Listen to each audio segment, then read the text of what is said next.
Vamos a hablar de la macrozona sur, específicamente de la provincia de Arauco, una de las provincias más golpeadas, más afectadas con el conflicto mapuche. Eh, Conversamos en estos instantes cuando se acaba de saber, comenzamos esta conversación, que ha fallecido Segundo Catril Neculqueo. Él fue atacado en la región de la Araucanía, pero forma parte de todo lo que está ocurriendo, específicamente en la comuna de Lumaco, cuando fueron atacados trabajadores de la CMPC, la compañía manufacturera de papeles y cartones. Pero también en Quidico, en la provincia de Arauco, una vez más fue atacado el retén de carabineros, que está como membrillo colegial a estas alturas, y incluso 70 personas cortaron la ruta P40 en la provincia de Arauco. Estamos en contacto con quien está encargado, entre otras cosas, de la seguridad en la provincia de Arauco, es el delegado presidencial, Humberto Toro, militante del Partido Socialista, fue gobernador de Arauco durante el gobierno de Michelle Bachelet, conocedor profundo de la zona, y por lo tanto, la persona que está al frente de todo lo que está ocurriendo desde el punto de vista del gobierno. Gracias por estar con nosotros hoy día. Gracias, Tomás. Un placer estar conversando contigo. A ver, lo primero, yo sé que no es exactamente la provincia de Arauco, pero está todo relacionado. Ha fallecido un trabajador hoy día, falleció hace solo algunos instantes, es mapuche, Segundo Catril Neculqueo. Un balazo en la cabeza, un vehículo que en Lumaco fue atacado y lo trasladaron en helicóptero hasta Temuco, pero no logró sobrevivir. Hay otros trabajadores heridos, pero también un grupo de 70 personas cortó la ruta P40 en la provincia de Arauco, la región del Biobío, cerca de Quidico. ¿Cuál es la situación ahora, en estos instantes, en la provincia de Arauco? Bueno, Tomás, para partir señalando que la situación que se vivió en la nueva región sí también nos afecta en nuestra provincia, porque los trabajadores son de la comuna de Pirúa, los tres que estaban heridos, y lamentablemente, ¿no es cierto?, como tú lo señalas, el fallecido también vive en Tirúa, por lo tanto son trabajadores de nuestra provincia, y que trabajan, si bien es cierto, para la CMPC, en realidad trabajan en una empresa subcontratista que está dirigida también por un peñi de la comuna de Tirúa, que son la forma como se han ido vinculando algunas comunidades en la relación de trabajo con algunas empresas y establecen allí una relación, ¿no es cierto?, de reciprocidad desde el punto de vista de la fuente laboral. Y por tanto nos duele profundamente el fallecimiento de nuestro peñi de la provincia de Arauco. Respecto a la otra situación de la P40, que es la ruta que une Lebu con Arauco, hemos tenido en el transcurso de la mañana también una situación muy compleja. Allí hemos tenido durante la semana pasada eventos que partieron con la detención de algunos camiones que estaban robando madera, que fueron detenidos y por tanto fueron incautados. Posterior a ese hecho, tuvimos en la ruta volteos de árboles que impidieron durante el transcurso de un día, de la tarde entera prácticamente, el paso, digamos, de vehículos por la ruta. Y lo que ha ocurrido hoy respecto a lo que tú señalas, en el cual un grupo fue hacia un predio que pertenece a Forestal Arauco, en donde hay una medida cautelar ordenada por la Fiscalía, y por tanto se enfrentaron a carabineros en ese lugar. Nosotros hemos hecho un esfuerzo por conversar con algunos dirigentes de las comunidades del sector, hemos hablado por teléfono con alguna de ellos, acabo de enviar a una persona a la delegación para establecer un camino viable que permita retomar el diálogo con las comunidades del sector, porque lamentablemente un grupo fuera del territorio fue los que llegaron con armamento y se produjo, digamos, este tiroteo con carabineros del lugar. Hay mucha gente que viene, lo voy a decir entre comillas, de fuera, mucha gente que llega con armamentos que no son de la zona y que actúan, y me imagino que en contacto con gente de la zona, porque si yo llegara allá no sabría cómo sostenerme. Entonces, ¿hay afuerinos? La verdad es que, como señalaba anterior, en la provincia de Arauco fue donde destacan muchas cosas.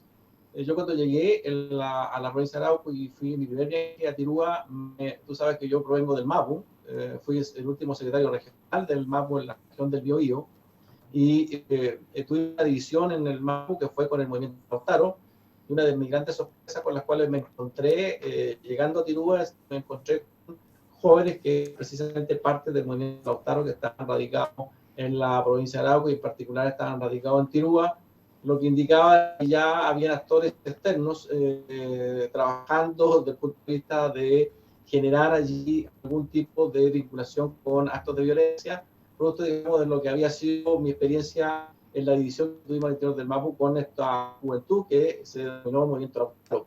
Y por tanto ya mi alerta se generó inmediatamente, porque dice aquí va a empezar a ocurrir eso, digamos, delictivo de otro tipo, dado las características del movimiento. Así que ya tenía una primera experiencia de que algo estaba a pasar en la provincia de Arauco desde el punto de vista de la articulación de grupos vinculados, como te digo, a hechos de violencia. Entendemos, estamos hablando de Quidico. Carabinero en Quidico ha sido atacado una y otra vez. Yo ya perdí la cuenta cuántas veces el retén ha sido atacado. Y da la impresión, es atacado con armas de fuego, ¿eh? Y da la impresión que los carabineros no se defienden porque al final todos escapan, todos se van, no hay ninguna acción para tomar detenido a alguien, no sé si no pueden, no quieren, no entiendo qué es lo que pasa, pero no es normal que se ataque a un cuartel policial reiteradamente y no haya detenido. Yo por lo menos no lo entiendo, en un país normal por lo menos. Y lo segundo es que entiendo que en Quidico, en los últimos 3 años, ha habido una enorme cantidad de viviendas quemadas. ¿Hay un catastro de la cantidad de viviendas quemadas en Quidico? Sí, sobre la primera pregunta tuya, efectivamente la situación de Carabineros en el sector ha sido compleja, por eso que el gobierno ha asumido un compromiso de fortalecer el potencial no solamente de la cantidad de carabineros, sino que además desde el punto de vista del equipamiento, de tal manera que efectivamente nos tengan los insumos necesarios de sí mismo, pero al mismo tiempo con eso proteger a la población, que es el fin último de la presencia de carabineros para generar la seguridad pública. Y efectivamente lo que está haciendo es un esfuerzo tremendo en dotar a carabineros hoy, en el caso de la provincia de Arauco, de camionetas que sean blindadas, que le permitan, ¿no cierto?, protegerse desde el punto de vista de la seguridad, pero que al mismo tiempo tengan mayor acceso, mayor velocidad, mayor capacidad, ¿no es cierto?, de respuesta cuando ocurren eventos para poder ingresar a las rutas que son rurales, que tú sabes que son muy complejas, tanto se requieren no los blindados que hoy día tiene Carabineros que pueden colaborar, ¿no es cierto?, en la presencia en las rutas, pero en las rutas más principales, pero que no pueden entrenarse en el sector rural y por tanto y al mismo tiempo drones e inteligencia también, de tal manera de prever algunos hechos que están ocurriendo. Y eso el gobierno lo está haciendo con mucha fuerza, y en el caso de Quidico hay un compromiso muy fuerte del subsecretario de Interior que estuvo en Concepción hace una semana atrás, y yo conversé con Carabineros de Quidico para ver efectivamente cómo fortalecemos y cómo dotamos de mayor equipamiento y de mayores comodidades también, y de mayores insumos desde el punto de vista de no solo la seguridad, sino que también para la respuesta frente a atentados como los que están ocurriendo, y esperamos ya en los próximos meses que estén efectivamente en una mejor dotación y mejor equipados. Claro, una cosa es tener camionetas blindadas, tener vehículos más rápidos porque los MOGAS son lentos, está bien, todo eso es tener drones, Sí. pero otra cosa es la capacidad de respuesta que tiene Carabineros ante un ataque armado. A Carabineros los atacan a balazo. Hoy día en Lumaco fueron balazos. ¿Tiene Carabineros la capacidad para responder con la misma capacidad de fuego de los atacantes o no? Y si eso es así, ¿por qué no ha pasado nada? A ver, tratar de responder la segunda pregunta que con respecto a las casas quemadas en Quidico. Allí también hay que, nosotros lo que estamos haciendo es una investigación bastante profunda respecto al origen de esos atentados. Porque pues, hay atentados vinculados a ilícitos, hay atentados vinculados a la droga. En Quidico lamentablemente se ha insertado muy fuertemente el tráfico de droga, y por lo tanto muchos de los hechos que están ocurriendo en el lugar tienen que ver también con eso, con actos de violencia relacionados con el tema de la droga. La quema de alguna vivienda hay que analizarla en profundidad, y eso es lo que está haciéndose en la investigación para saber exactamente el origen, quién lo hizo y las razones, de tal manera que saber si son por producto, digamos, del conflicto o son producto, digamos, de este otro tipo de acción que está vinculado a la droga. Ahora, evidentemente que la respuesta de Carabineros siempre es persuasiva. El esfuerzo que hace Carabineros efectivamente es de protección a la ciudadanía, pero es complejo porque estos grupos llegan a atacar y luego tienen muchos lugares por donde salir. Lamentablemente no. Y la riqueza que tiene la provincia, que efectivamente es una provincia cordillerana, y por lo tanto hace que la accesibilidad a los caminos sea muy rápida y muy fácil. Entonces, llegan de improviso, disparan, aquí a que Carabineros tenga una reacción, hace complejo el seguimiento a esos grupos que tienen todos los lugares conocidos, saben por dónde moverse, saben por qué camino salir, y Carabineros no los puede perseguir, primero porque tiene patrullas que no tienen blindado y, como te decía anteriormente, todos estos camiones blindados no tienen la capacidad de 60 kilómetros por hora, que es lo máximo que pueden correr, meterse, digamos, en los sectores rurales. Es por eso que el punto de respuesta o el tiempo de respuesta, en realidad, tiene que ir acompañado efectivamente de equipamiento de mejor envergadura, de mejor tecnología y con mayor capacidad, digamos, para salir prontamente con Carabineros. Por eso es que el gobierno ha estimado este fortalecimiento del equipamiento de Carabineros y además de eso, ¿no?, de proteger las rutas con cámaras y al mismo tiempo, ¿no es cierto?, en el caso de la ruta 160, con arcos para poder mirar las patentes de los vehículos que pasan por los lugares, porque generalmente vehículos que realizan estos atentados, si bien es cierto, ingresan por los caminos rurales, pero en algún momento determinado tienen que salir a una de las rutas, y por tanto, en la medida que tenemos mayor tecnología en las rutas, nos permitirá ir ubicando, digamos, los tiempos en los cuales salen vehículos a esa ruta, de dónde viene, dónde proviene y hacia dónde van. El gobierno en un principio se había negado a aplicar el estado de excepción de emergencia, el estado de emergencia. Ha tenido que revertir esta situación. ¿Usted siempre estuvo de acuerdo en un inicio en no aplicar el estado de emergencia y también cambió de idea? A ver, a partir también de la experiencia pasada, Tomás, y es que el estado de excepción, si uno lo revisa, cuáles han sido los frutos que ha tenido en los gobiernos que se han aplicado, desde el punto de vista de resultados concretos, la verdad es que no varían mucho las cifras desde el punto de vista de los atentados. Puede ser que a veces disminuya la cantidad, pero aumenta la envergadura, es decir, aumenta la dimensión, el impacto, digamos, de un determinado ataque. Pueden haber menos ataques, pero con mayor envergadura. Y por lo tanto, desde el punto de vista del estado de excepción de esas características, no fue tan efectivo si uno lo mide en cifras. Desde el punto de vista del estado de excepción, desde el punto de vista después de la aplicación de la Fiscalía o de la Justicia respecto, digamos, a algunas cosas, tampoco ha tenido tanto éxito. Por lo tanto, desde el punto de vista de saber si el estado de excepción servía o no servía, la pregunta era cómo efectivamente un Estado o el gobierno puede realizar una seguridad pública para que la gente viva tranquila y se sienta protegida, sea realmente efectiva. Y allí lo que ha hecho el presidente Gabriel Boric y la discusión que se tuvo en el gobierno, a mi juicio, apunta a lo que a mi juicio fue la debilidad de los estados de excepción anteriores. Y es que el estado de excepción tiene que tener una condición, un condimento que es la seguridad pública, ¿no? Es asegurarle la paz y la tranquilidad a los habitantes de la provincia, que la democracia funcione, el Estado de Derecho, etc. Y por lo tanto, tenemos que garantizar la seguridad porque eso es un rol del Estado. Pero al mismo tiempo existe otra inseguridad que va aparejada al tema de la seguridad pública, que es la inseguridad del desarrollo, ¿no?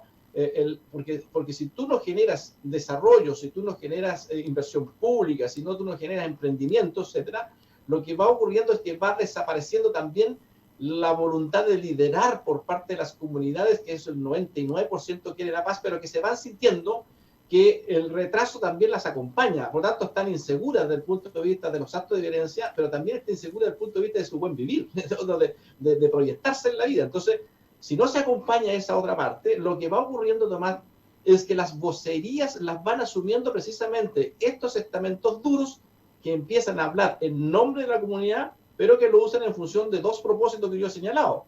Estos grupos hablan, uno, porque tienen un territorio para ocultarse y tienen una causa, digamos, para blanquear, ¿no es cierto?, su ilícito. Entonces, tenemos que separar esas vocerías y levantar vocerías, digamos, no más optimistas, etc. Pero para levantar esas vocerías, el Estado tiene que acompañarlas también. Como acompaña la seguridad, tiene que acompañarlas también en su desarrollo. Y eso es lo que el presidente ha realizado y me parece un buen camino. Te lo digo porque en el periodo pasado de la presidenta Bachelet lo que hicimos fue las mesas territoriales. Nosotros llegamos a tener más de 350 mesas territoriales que establecieron un convenio a 4 años con el estamento público y por lo tanto se mejoraron camino, compra de tierra fue histórica, mejoramiento de caminos, llegamos casi al 95% de mejora de caminos, se hizo el fomento productivo, la provincia de Arauco terminó en 2018 siendo la provincia de mayor auge turístico se generaron las compras públicas para el mundo agrario, se generaron corporaciones para el mundo pesquero que hoy día no necesitan vender intermediarios, es decir, hubo un proceso de acompañamiento al desarrollo de la provincia, pero en los últimos 4 años del gobierno de Sebastián Piñera desapareció todo eso, no más compra de tierra, desaparecieron las compras públicas, el turismo quedó desmembrado Y por lo tanto, evidentemente quedó un caldo cultivo para estos grupos que, como te digo yo, se ocultan en un territorio y se ocultan a través de una causa que la tratan de transformar en su capucha, ¿no? Para ocultar sus verdaderas intenciones, que son el ilícito. Entonces, por eso, Tomás, es que la discusión sobre el estado de excepción no tenía que ver solo con seguridad, sí, sumamente importante la seguridad, pero tenía que ir acompañado por estos otros actores para que tengamos el arropamiento de una sociedad y la ciudadanía que se siente protegida en todos los ámbitos. Bueno, vamos a hacer un pequeño alto, pero voy a dejar una pregunta planteada, una sensación. Yo tengo la impresión que el Estado está perdiendo. Me puede contestar, pero yo creo que está perdiendo. Está perdiendo porque los jueces no son capaces ni siquiera de trabajar en la oficina del juzgado. ¿En qué país sucede eso? Incluso se han trasladado de ciudad, ni siquiera están en su casa. Se van lejos con su familia para estar asegurados. Yo estoy seguro que usted no puede andar en la noche en las carreteras, porque no puede andar nadie. No estoy diciendo que sea usted solamente, nadie, ni yo ni nadie, en las noches. Porque las segundas viviendas, que a veces no son grandes viviendas, viviendas de gente de clase media, viviendas modestas, han sido quemadas en todo alrededor del lago Lanalhue. La antigua hostería ya no existe, pero hasta el 2019 existía. O sea, ha habido un incremento. Yo creo que hay 70 casas quemadas en Quidico, aproximadamente. O sea, es prácticamente una situación generalizada. Entonces, tengo la impresión que el Estado está perdiendo y que solo está quedando una lucha entre forestales y movimientos de insurrección, resistencia, como se le quiera llamar, y que progresivamente no está quedando nada y hay tierra arrasada. ¿Es así o no? Volvemos en un instante.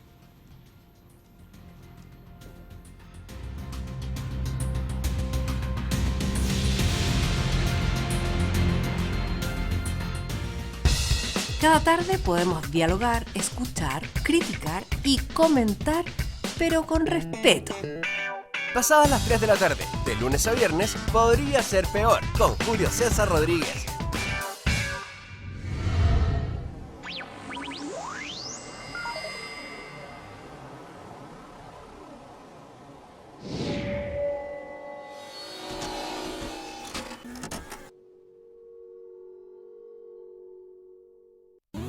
De lunes a viernes, pasadas las 10, continúa tu mañana con el Expreso Bio Bio. Lo que está pasando y los temas más relevantes los conocemos y escuchamos al instante. Acompáñate y viaja junto a nosotros. Expreso Bio Bio.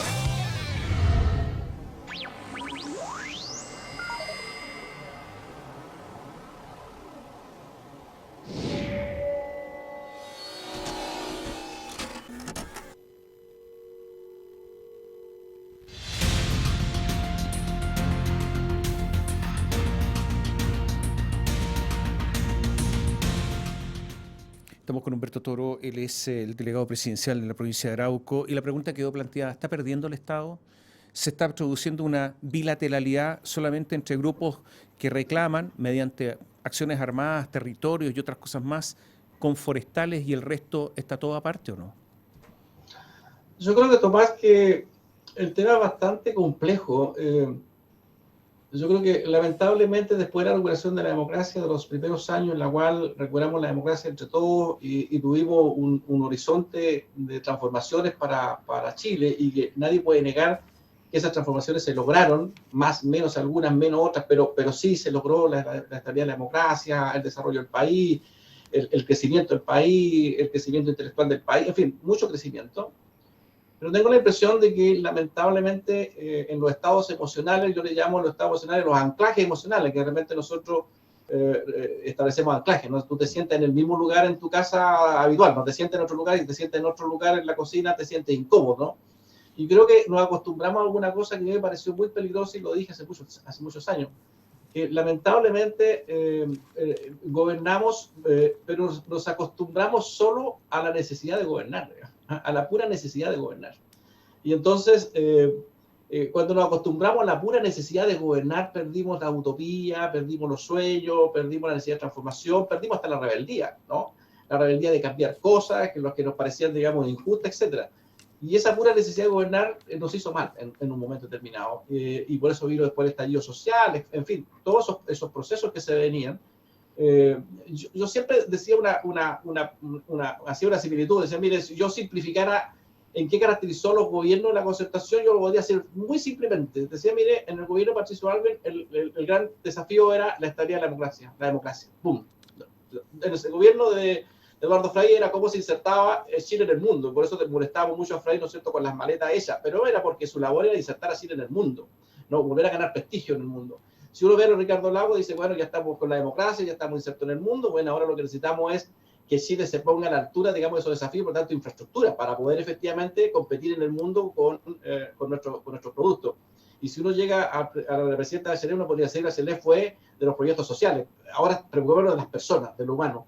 Pero después de eso empezamos a que nos acostumbramos a esta pura necesidad de gobernar. Y cuando se pierden la utopía, los sueños, la rebeldía, etcétera, decir, esto tenemos que cambiarlo, tenemos el estallido social.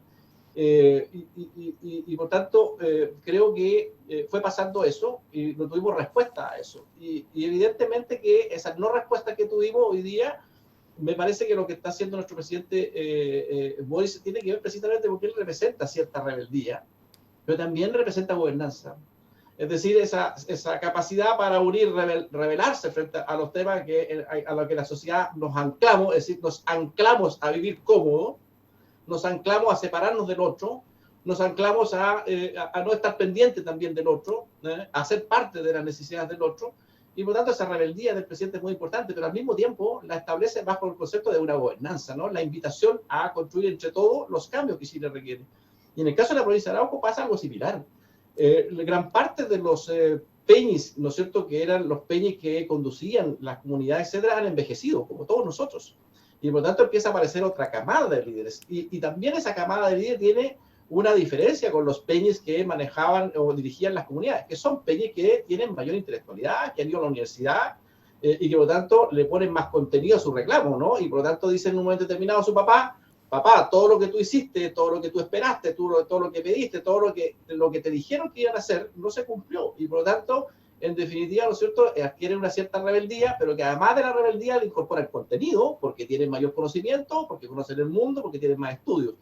Y entonces eso hace una complejidad mayor que requiere, por lo tanto, enfrentar el tema de la provincia de Arauco, esta situación que se vive en la provincia de Arauco, de manera heterogénea, con una mirada un poquito más, yo digo, hay que pararse arriba de la mesa para mirar todo lo que está pasando, y lo que tenemos que hacer como Estado y como gobierno es lo que ha dicho también el presidente, dialogar. Por eso cuando él dice diálogo, no tiene que ver solo el diálogo para sentarse a conversar y romper con la violencia, es diálogo para conversar en este nuevo mundo, en esta nueva dimensión que adquiere la discusión entre el pueblo mapuche y el Estado, que es distinta, que es un poco mayor, es con mayor contenido, que es más intelectualizada.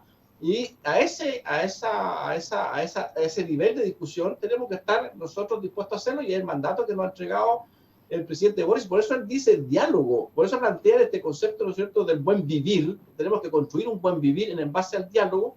Se está refiriendo a esto, ¿no?, a profundizar la discusión un poquito más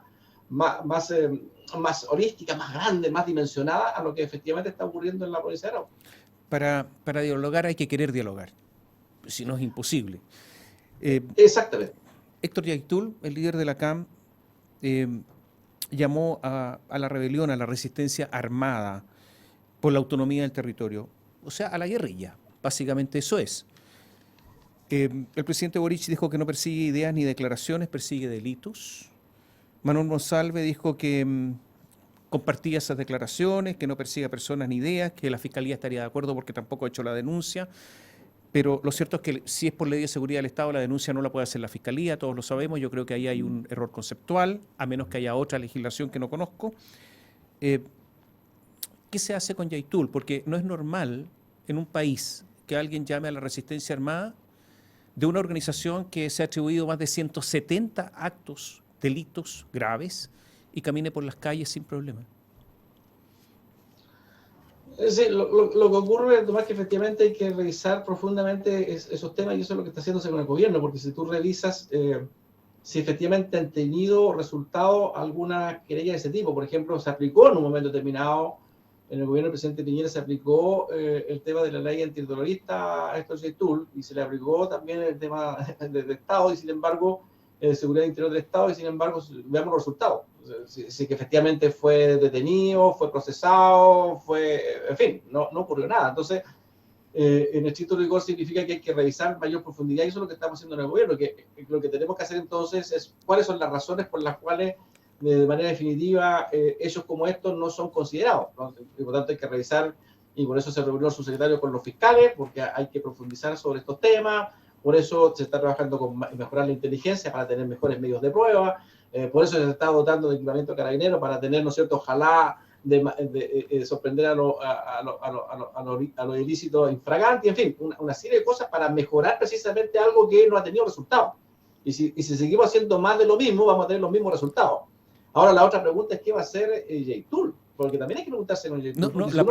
Claro, pero la pregunta es si estas son simples ideas, simples declaraciones, como cualquier otra, que es lo que dijo el presidente Gabriel Boric.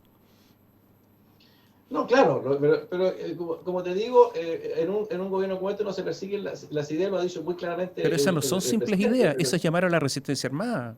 Eso no es una simple idea filosófica. Pero por eso que la pregunta también hay que hacerse la J-Tool, Tomás, porque si uno revisa la historia, el origen de la CAM, ¿no? El origen de la CAM tuvo un origen loable, ¿no? Tú sabes que las comunidades mapuches tienen liderazgo individuales, por lo tanto, no son comunidades que tengan un líder único, ¿no? Cada líder tiene un líder único. Yo, por ejemplo, te voy a decir que en los 4 años que estuve gobernador jamás conversé con estos J-Tool para resolver los problemas de Arauco. Nunca. Nos sentamos para conversar, yo me sentaba con los presidentes de la comunidad y resolvimos los problemas allí. Y por tanto, esa vocería, por mucho que haga vocería, no representa a las comunidades mapuches. Pero representa una organización que ha cometido 170 o más delitos. Así o sea, no es cualquier organización, no es un centro filosófico. No, por eso te estoy diciendo que la gran pregunta que haces en la YouTube, ¿qué pasa con esa mirada loable con la cual se organizó la CAM? ¿No? Que era, en definitiva, el sentido de agruparse para enfrentar los desafíos históricos de la provincia de Arauco o del mundo mapuche, que eran no solamente creíbles, sino que además legítimos. Ese fue el sentido de la CAM. En algún momento se desvió ese proceso. Las razones por las cuales se desvió hay que discutirlo, pero efectivamente se desvió. Por ejemplo, uno escucha la CAM hoy día, ¿no es cierto?, que dice que no están de acuerdo, ellos no están vinculados al tráfico de droga, que no están vinculados que no están vinculados a los ataques a personas, que no atacan personas. Bueno, yo quisiera escuchar a YouTube qué piensas de hoy día en el territorio de la provincia de Arauco con respecto a estos hechos que están ocurriendo. Ataque a las personas, como en este caso falleció un trabajador forestal, hijo y miembro mapuche, peñi, y además hijo de esta tierra. Y quisiera escuchar lo que dice frente a eso, si efectivamente está porque se salvaguardan las personas, porque dice que la CAM no ataca a personas. Quisiera que se refiriera también al tema del tráfico de droga que está consumiendo a los jóvenes de la provincia de Arauco. ¿Qué dice frente a eso? Entonces, pierde credibilidad por sí mismo el líder J-Tool en la medida que efectivamente no calla frente a estas cosas que él dice que repudia.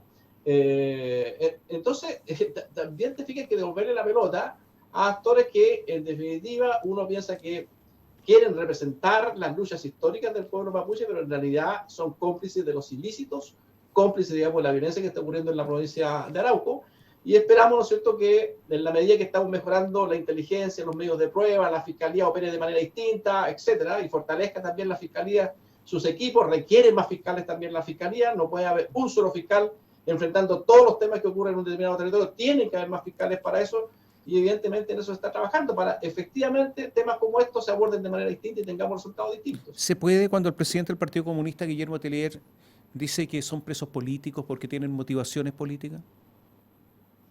La verdad que yo difiero de las palabras del presidente del Partido Comunista. Yo creo que todos nosotros en algún momento fuimos presos políticos. Pero hay una definición respecto a presos políticos y otra cosa es la definición respecto a delitos. Y aquí se han cometido delitos, las personas que han estado presas han cometido delitos. Lo que sí tenemos que hacer es que la Fiscalía agilice los procesos, eso es otra cosa.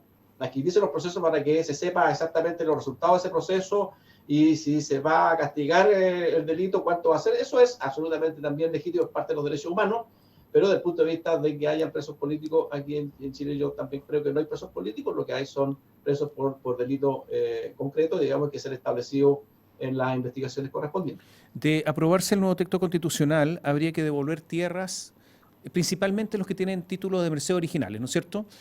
¿Hay un catastro en la provincia de Arauco de cuántas tierras, en virtud de ese principio, habría que devolver? Sí, hay otro fenómeno más, que efectivamente tú sabes que hay 3 caminos por los cuales se pueden comprar tierras. Un camino que es el título de merced. El otro camino es por reforma agraria, digamos que en la reforma agraria ya han perdido, ¿no es cierto?, la potestad de una determinada tierra. Y la tercera si son tierras indígenas, que se pueda demostrar, si es que no existe ninguno de las dos anteriores, pueda demostrarse que en determinado terreno hay un cementerio, hay vestigios, etcétera, y que permita efectivamente, ¿no es cierto?, tener la posibilidad de compra. Ahora, lo que tenemos que resolver sí con las comunidades mapuches es precisamente la pregunta que tú haces, ¿cuánta tierra? Porque el fenómeno que también ocurre, y me ha pasado, ¿no? Si tú le compras tierra a una comunidad o a una determinada familia, resulta que después la familia, bueno, los hijos se casan, se separan, y entonces empiezan a decir que también necesitan tierra, etcétera, etcétera. Ahí hay que encontrar un camino que permita efectivamente hacer un catastro concordado con las comunidades mapuches, porque tiene un límite, porque no se puede comprar todo Chile, digamos, para eso. Y por tanto tiene que tener un límite, y ese límite hay que establecerlo en un diálogo con ellos, ¿no es cierto?, que permita saber, ¿cierto?, cuál es el límite de compra para una determinada familia que compone, digamos, una determinada comunidad. Eso hay que resolverlo, a mi juicio, es un tema que está pendiente y que lo más probable va a ser parte, digamos, de las discusiones que vamos a tener hacia adelante.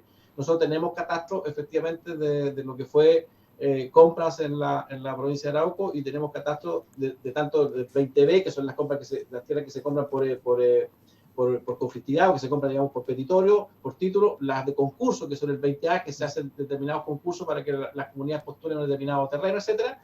Ese catastro lo tenemos, pero como te digo, lo que se nos va produciendo es este otro fenómeno, que es que tú le compras a una comunidad, la comunidad crece, la familia crece, y también, ¿no es cierto?, empieza el petitorio. A eso hay que ponerle no un límite, hay que ponerle una racionalidad justa entre las partes del Estado y las comunidades mapuches.